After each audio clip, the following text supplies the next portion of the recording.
So Crimson Desert once more is kind of blowing people away with an announced update. This kind of blew me away when I saw it this morning, and it's just continuing to blow me away every step of the way. What are they doing? Well, look at this.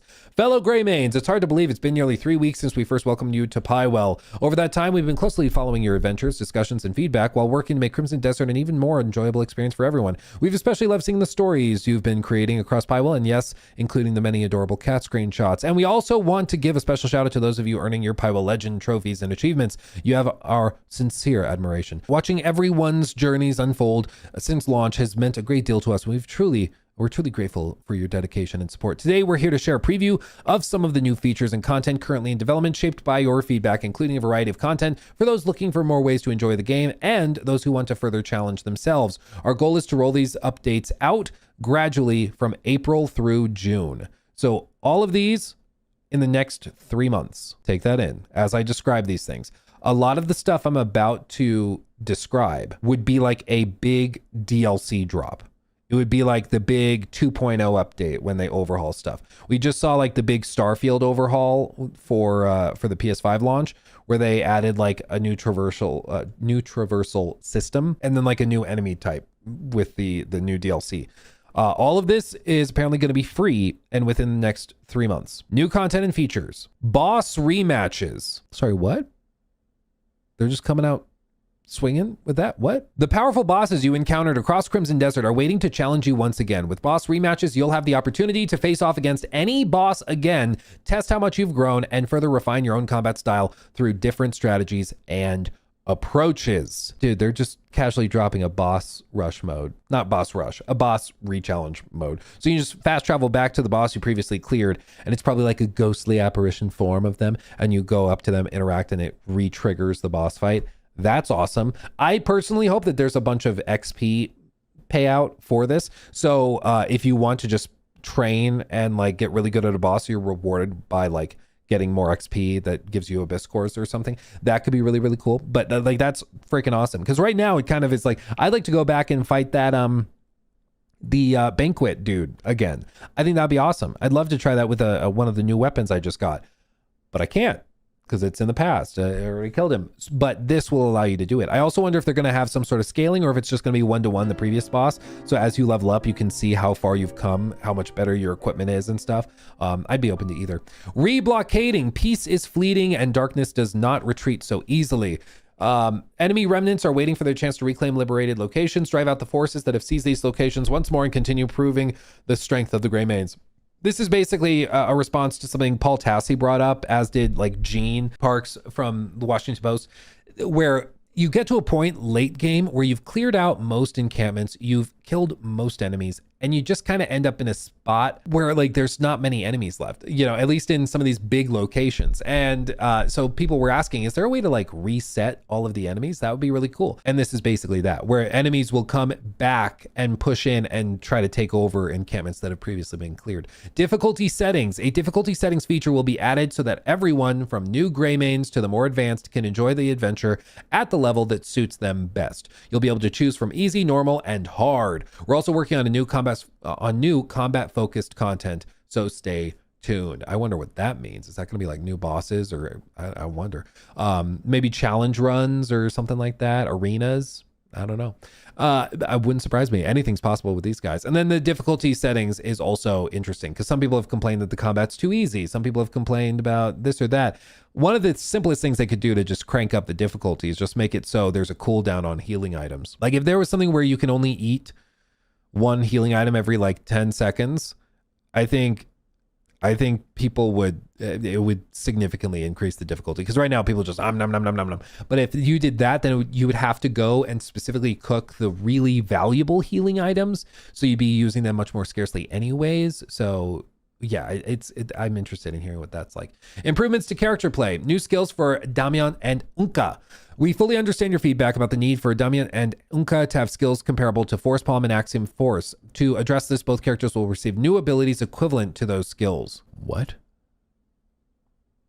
What? They're just casually adding new abilities for the two playable characters. Okay. The one thing I've said, we'll see if they mention this. The one thing I think these characters desperately need is skill point parity with Cliff. So you get 10 skill points.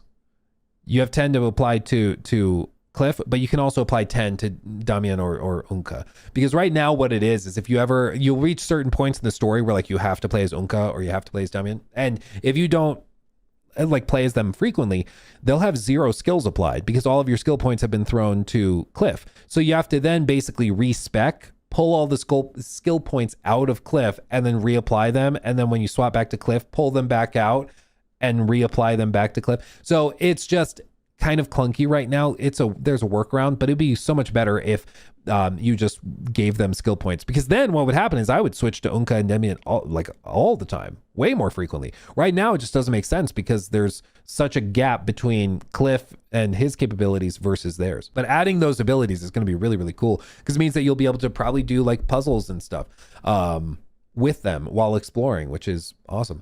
Hide back weapons. A new option to hide weapons on your character's back will be added, so certain equipment worn on your back won't break immersion during combat. That's cool. I like that. Also just increases visibility, I think, a lot. Addition of new outfits. New outfits for characters will be added, and they're not charging $30 a piece for them. This must be a typo. There's got to be a section in here where it says like in the creations store for $10 you can get a new skin. They forgot to write it. Again, it's like, bro, I've said before, it's like they make other studios look like they're not even trying. And then some people get pissy about that and are like, Luke, that's really hurtful to people to studios who are trying and just are not as good. It's like, shut up. Additionally, certain outfits that can only be sold or donated will be updated so that they can also be worn. That's cool. Okay. Quality of life improvements and life features. New specialized storage. These are kind of big ones. So listen to this. Okay. Food storage. We plan to add new food storage from which you can directly take out ingredients for use in cooking. When preparing meals, you'll be able to use ingredients from both your food storage and your inventory. Meaning when you cook, you don't have to have all of those ingredients in your personal inventory. They can be in the food inventory, a separate space just for that, which is huge, especially if you could do it where like there's a button where you hold down triangle and it just dumps all food related items into the food storage. That would be awesome. That'd be so helpful. Wardrobe. A new wardrobe storage will be added so that you can store headgear, armor, gloves, footwear, and cloaks. Awesome. Gatherable storage. A gatherables storage will be added from which you can directly take out items for use in tempering or crafting. This storage will be able to hold a variety of crafting materials, including insects, stones, ores, and more. Collection storage. A new collection storage will be added, giving you a place to keep quest items tied to your adventures, along with recipes and other items you've collected on your journey. So basically these sound like, I don't know if these are coming with you or if it's like an actual storage chest, but either way, I mean, if there's just it sounds like it's a separate tab in the inventory just to sort all of these things through. Because right now they all get dumped in the same spot, you know. Pets and mounts. More summonable mounts and new pets will be added. Again, guys, this is free. Like, this is free. It's just crazy. Like, I just don't understand. It's just crazy. They're just casually doing this for free. Like, it's wild. It's just wild. System and graphics improvements. UI improvements to improve legibility will be adding a minimum font size adjustment option. Since Crimson Desert UI supports 14 UI languages, fully optimizing this feature across all of them will take some time, but we plan to introduce it first to help make the game more comfortable to play. We also plan to continue improving various UI elements and quality of life features, including improvements to the map, inventory, and housing. Improvements to controls. We're carefully reviewing your feedback about controls to provide better gameplay experience. We plan to add customization options for certain controller inputs. We will also expand the range of configurable keys for keyboard and mouse to improve usability. Improvements to distant scenery quality. We are working on enhancing the realism of distant backgrounds so you can enjoy Pywell's landscapes in greater depth. Please note that the patch size may vary. Size may be somewhat larger due to improvements to how distant scenery changes and the quality rendering under different conditions. Take a look at the image below for a preview of how Pywell will look after the update. They just are cranking up the fidelity. Like, when's the last time you saw a game like this that just does total overhauls to like level of detail in the distance like this, or this one?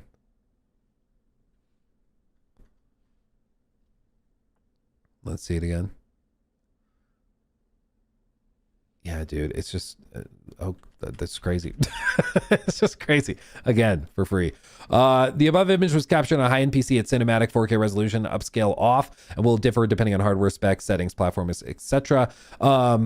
For those who missed the announcement, we'll be releasing Crimson Desert OST. The OST will be available for free on Steam and will also be released on major global music streaming platforms. Please note that the features introduced today are currently in development and details may change when the update is released. Names are tentative as well. Thank you for taking the time to read this notice and for your continued support. We hope you are looking forward to these updates, and we will be continue listening closely to your feedback and doing our best to make your time in PyWell as enjoyable as possible. It's just wild, man. It's just wild. And again, it just makes everybody else look like they're not even trying in comparison. Like the speed at which they are able to work and pump this stuff out so dynamically is just, I don't think there's anybody quite like them.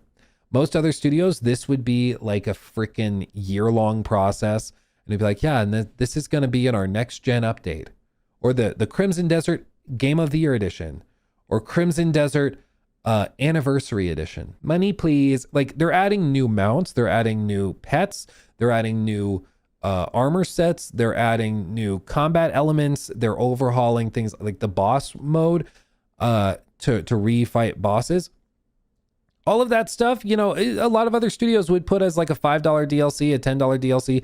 You buy that, it opens a quest line where you go into a temple and you can refight bosses you've already fought in a big arena. People would have bought it and would have been happy about it, but instead they're putting it out there for free. Like, it's crazy. This is why competition's good. This is why.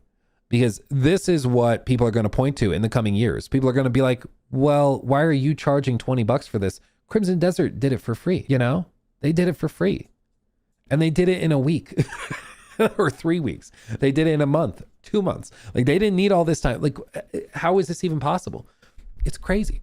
They're hungry. I think that's the big thing. They're hungry. They want to get this popping off, and they've done a good job so far. But yeah, they've got the hunger, man. They're working their asses off, and I think it's I think it's pretty remarkable. It's pretty remarkable. I'm thoroughly impressed. IGN, after seeing this, well, apparently the guy that reviewed Crimson Desert for IGN and gave it a 6, he was saying on social media that he was looking at doing a re-review.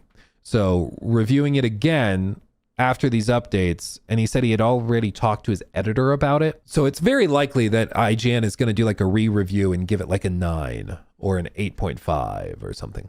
Wouldn't surprise me. Wouldn't surprise me.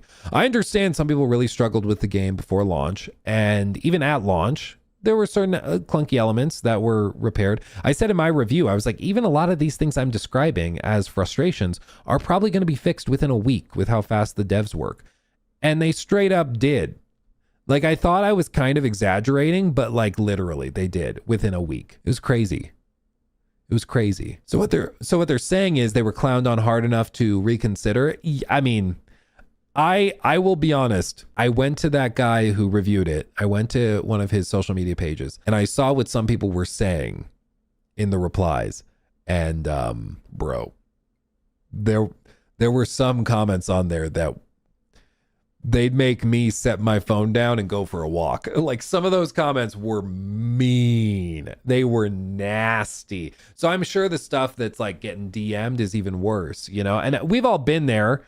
Dude, when I was doing videos on AC Shadows, people were pissed at me that I was either like, because I was not bashing it hard enough, therefore I was like woke, but then other people were saying that I was being too harsh on it, so therefore I'm like a rage grifter. There was no making everybody happy on that one. Everybody was just mad.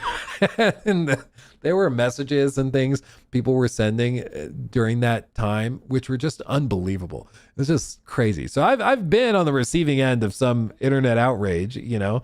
Yeah, call me asparagus.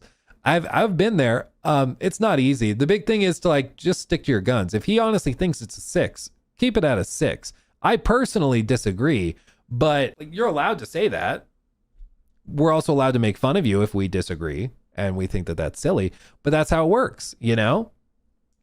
That's how it works. It's just, it's interesting to see that now that the public discourse has shifted and is now very thoroughly impressed with Crimson Desert, you're seeing a lot of those people try to walk it back, and it's been fascinating.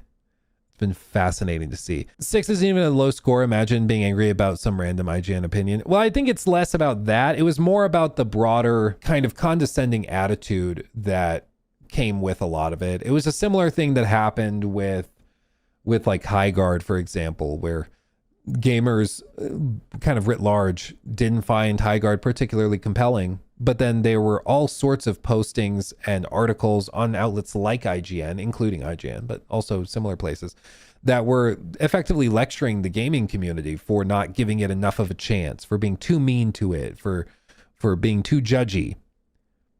It's like, bitch, you're not entitled to anything from me. Like, you have to convince me your game is good. What are you doing? Like, what are you talking about? It's just wild. But anyway, and I think the average gamer pretty clearly, demonstrably doesn't care that much about like IGN score. If anything, they see them give it a 6 and they think, oh, so this is really good. But the unfortunate reality is that it has a pretty massive impact on the industry. Partly because of the review scores from places like IGN. Crimson Desert's Metacritic score was in the high 70s, and that caused the stock price to plummet 30%. That represents some people's retirement. That represents some people's savings. Like, that's a big deal. It's a big deal. So we may not take the rating seriously from those outlets, but it does have a real world impact on a lot of people. And it ended up recovering once investors realized, oh, the customers don't give a crap. Okay. So it doesn't matter? Okay. They moved on, but that's just where we're at. There's a big divide, it seems, between sort of the regular gamer and the big media outlets, which is fascinating. He took my thing.